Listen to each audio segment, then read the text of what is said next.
This is BayCare Health Chat, another podcast from BayCare Health System. Welcome to BayCare Health Chat. I'm Deborah Howell, and I invite you to listen today as we discuss whether it's time to start thinking about shoulder replacement surgery. I'm joined today by Dr. Scott Wisotsky, an orthopedic surgeon with BayCare Health Systems. Dr. Wisotsky, it's a true pleasure to have you on with us today. Let's jump right in. Who needs a total shoulder replacement? Well, Deborah, it's great to be here. You know, who needs replacement is a great question.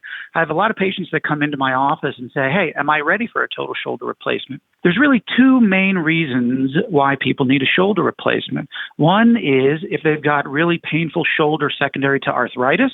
And the second one is if they have a really massive irreparable tear in the rotator cuff. Got it. Now, are there different types of shoulder replacements? There are. There's actually two different types of shoulder replacements.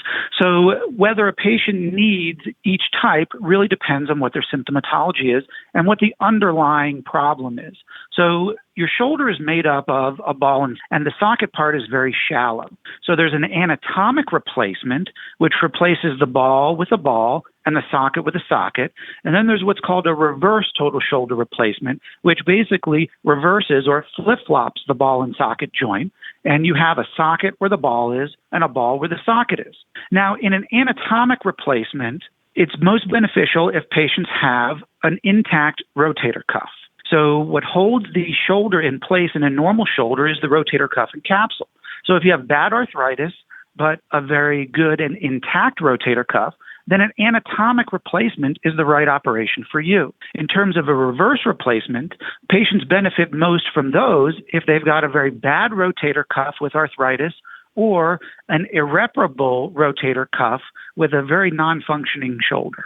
That is beautifully put, and I can just see it in my mind. Thank you for that. What's the surgery like? The surgery itself over the years has got better and better as the technology and techniques have improved over the years. So the surgery, for the most part, is usually done in a hospital setting. It can be done either as an inpatient or even nowadays, we're doing a lot of these surgeries as outpatients. The surgery itself involves an incision in the front of the shoulder and then replacing the damaged parts and then rehabbing the shoulder. Meaning PT and all kinds of exercises, stretches? Yeah, as it does. So in terms of rehabbing the shoulder, some studies have actually shown that initially patients do very well rehabbing the shoulder on their own and then attending formal physical therapy as time goes on, depending how the initial results. In terms of the hospitalization, most patients just spend the night in the hospital. But as we discussed before, even outpatient total shoulders are becoming more and more popular.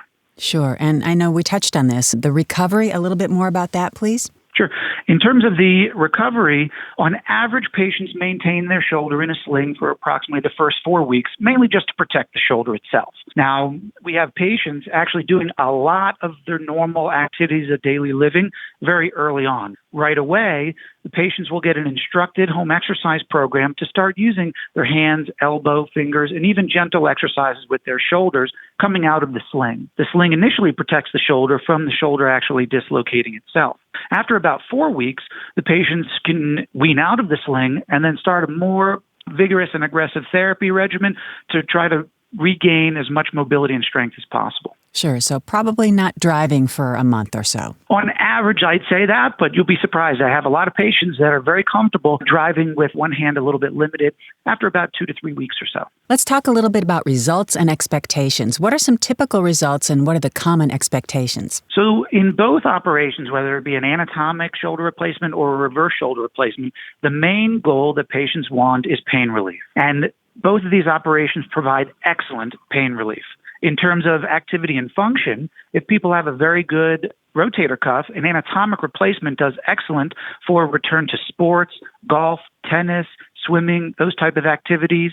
And even a reverse shoulder replacement gets patients back on the court and swimming as well with some modifications. In fact, patients can go back to doing their normal activities of daily living very early on. Beautiful. I love it.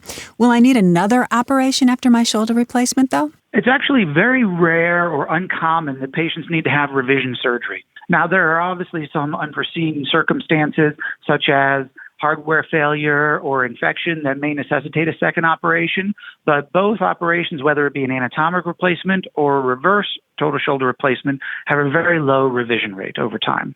And do you do the surgery anteriorly or posteriorly? Unlike hip replacements, all total shoulder replacements are done from an anterior incision. And what's the reason for that? Anatomically, that's the interval to be able to get into the shoulder most. At what point do I think, oh boy, I really need to go in and see about my shoulder? I think in terms of patients seeing a physician, they can come as early or as late as they want to. Really, symptomatology of a patient denotes when they actually seek medical attention. Some patients that have very mild arthritis and bad rotator cuffs may necessitate surgery even sooner than patients that have severe arthritis and intact rotator cuffs. It really just depends on the symptomatology. And in fact, there are a lot of other non-operative things that we can do, such as injections and therapy, that can try to stave off the need for a shoulder replacement. So when you go in, you'll look at the whole shoulder and the whole patient and decide what regimen is best for them. Absolutely.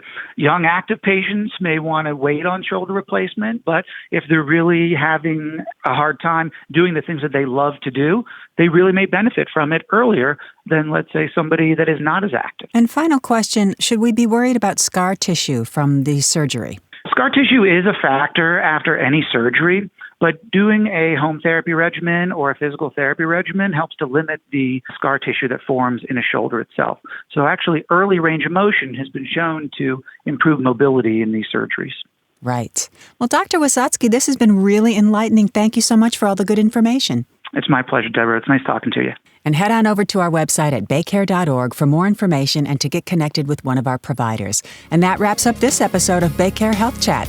Please remember to subscribe, rate, and review this podcast and all the other BayCare podcasts so we can share the wealth of information from our experts together. This is Deborah Howell. Have yourself a terrific day.